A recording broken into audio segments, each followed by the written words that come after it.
kojeg se cijela ova priča zapravo vrti. Oni koji su pomogli, jako pomogli, koji su zapravo učinili ovu knjigu živom, a knjiga se zove Sisačka udarna četa, sjede evo pred vama.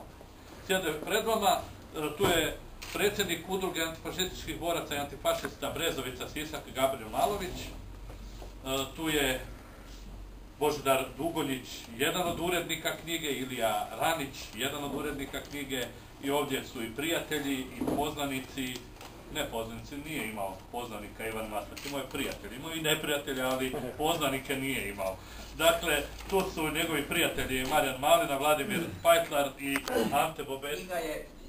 Knjiga će neke praznine sisačke popuniti, i to je točno, da će ona popuniti sisačke praznine, to je apsolutno stoji. On je bio ludo hrabar, doslovno tako. On je bio... Dragi prijatelji, prije svega ja vas od srca pozdravljam. Koristim Sisačke udarne čete bio je Štepo Klarić, prijatelj Ive Maslaka.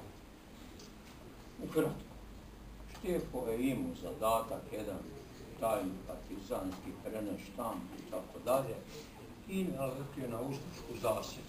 Bio je teško ranjen, nije se mogao povući.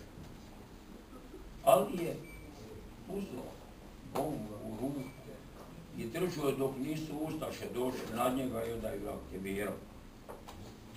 Naravno,